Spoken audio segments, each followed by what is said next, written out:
What's up, guys? Welcome back to the channel today. Thanks so much for checking in. We got another Hail Caesar faction review. And today we're going to take a look at Meroitic Kushite, the list here that we have in front of us, which is another one of those sort of more lesser known ones, unless you're really deep into the history. But things to look at are like Queen Candace, Mero, Gaius Petronius, that will get you started there. But even the lack of search options there is enough to tell you that like there's not just too much out there on these guys. But basically covers roughly 3rd century BC up through 4th century AD, a largely like archer and infantry based list with a little bit of cavalry and even the potential for elephants thrown in here just as a nod to that they may have had them, but we don't really know for sure, at least in wartime. So just thrown in there to for the player to have if they do want it. But infantry, at least half the army. Other than skirmishers, so really you could go 100 if you wanted. Cavalry up to a quarter, and then elephants up to 10%. So really you could do, was it 65% infantry, and then just max out the other choices and be good from there. So moving on, it's not a lengthy list either. So let's take a look at what we get here. So this is going to be a little bit lower on the overall power scale, but we get medium infantry, bodyguard with spears and or javelins up to 1 unit. So might as well take that unit. But typical medium infantry stat line there. They are tough fighters, which is pretty cool though. And interesting choice here, and you might as well take it because again it's just the 1 unit. I really don't see for just a measly 3 points why you wouldn't want to, but it does change some things around a little bit though.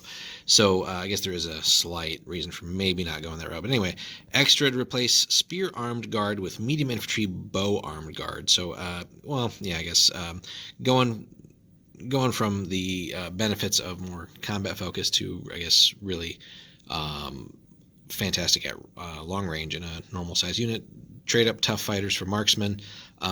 So pretty interesting overall there. Would have been cooler to maybe have it like some of the other lists where it is kind of like a sort of all-in-one unit where they have some spears and stuff like that, but maybe like the other ranks do the firing as well. But overall, so I guess it's either or on that. So really you should treat both as sort of that a guard type unit. But I don't know if it's necessarily, the fact that you got to go 3 extra points for that. I would have just made the unit more expensive to begin with and just, swap out for free which type of guard unit you want to field.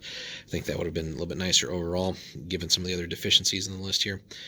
We do get light infantry warbands with mixed arms, so that's going to be like a lot of your mainstay there.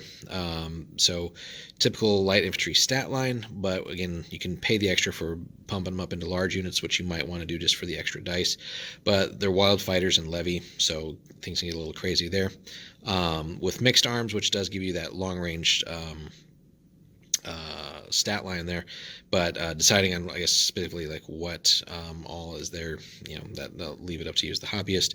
But 28 points a pop if you want to go that large unit warband style there.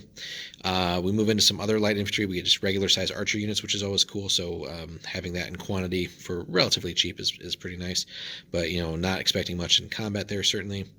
Then we just get another sort of generic light infantry unit, but this is not a warband, so you don't have to worry about like levy or anything either here. So just a typical light infantry stat line for 20 points a pop there, with spears and or javelins. Then we get into the skirmisher section, armed with javelins, a small unit. So again, a typical unit that we see pretty much in every list. Similarly, skirmisher small units with bows. So again, just more access to long range firepower. So that is definitely something the list will excel at, is just you're going to be having a very solid shooting phase for the most part. But what you do in combat is going to be a little bit trickier there, so you're going to have to rely on getting some casualties and sort of breaking down some of the stamina of opposing units, but it's still going to be pretty rough for you.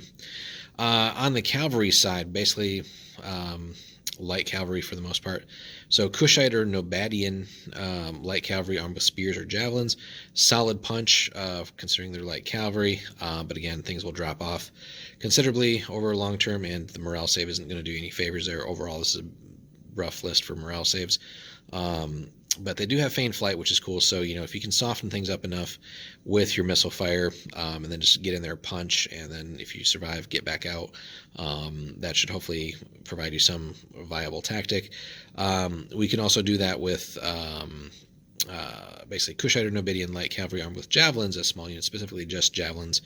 Also feigned flight for a good chunk cheaper because they are actual small units, but basically giving up the spear component of that. And then Nobadian camel-mounted light cavalry with javelins as small units. Also feigned flight for even one less point, but also a little bit weaker on combat still. But camel option could be interesting there. And then lastly, the elephant with javelin and bow armed crew. So doing what elephants do. So just an interesting thing to be able to throw at people there and hopefully distract them a little bit so that your war bands can sort of start ganging up and you can start applying that missile fire in quantity, because you're definitely going to need it, just because this is not a list that is going to stay around long in a stand-up fight. You just don't throw enough dice, and your stamina in many cases is going to be a little bit rough because of the small unit aspect there, or just the fact that your morale saves are pretty much 6s across the board, except for that one unit of medium infantry, which either could be ignored or just put something like across from it that will seriously deal with it, and it still won't stand up there. So yeah, hopefully, the elephants, like I said, can provide enough of a distraction here. But another sort of rough part of this list is, the general will be leadership 8. So there's that, of course, but all your other division commanders are going to be leadership 7. So you're going to have to be pretty careful with the kind of orders you issue. And, you're going to kind of plan ahead and plan on some of your orders not working, or working as well as you thought. So you're going to want to factor that into your overall game plan there.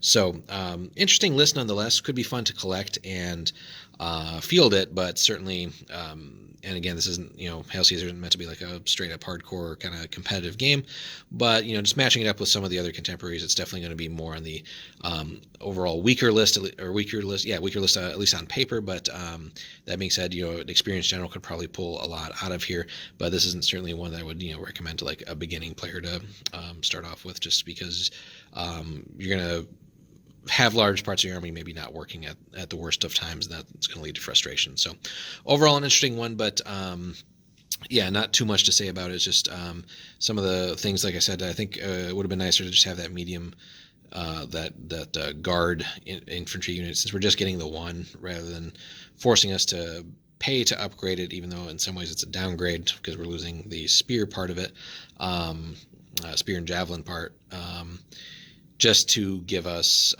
sort of an all-round unit for maybe, like, let's say 26 points even, and just let it do everything it needs to, because it's still not going to unbalance the list. Let's be honest here. So that being said, really, I feel like if there were more in the history of it on this faction, if we knew more, there'd probably be a little bit more, or some at least bigger variety. But it's just going to be a very fragile list, and I wouldn't even say glass cannon, because there's not much of a cannon to it here. It's just going to be a lot of little harassment, annoying missile fire, basically just trying to rack up as much damage as you can, and then just having some of your units that can punch a little bit, like the cavalry, try and do its thing, and just hope it gets there and does its thing. And if you're, more than likely you're going to need that feigned flight just to get the heck out of there, because everything else is probably going to be better than you.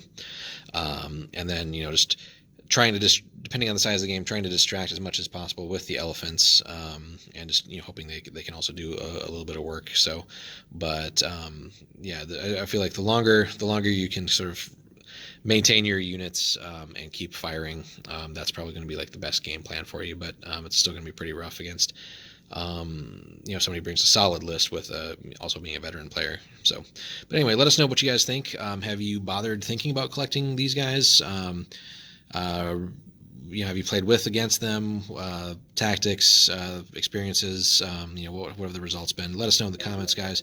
Thanks so much for stopping in. Hope you guys have a good one. Peace.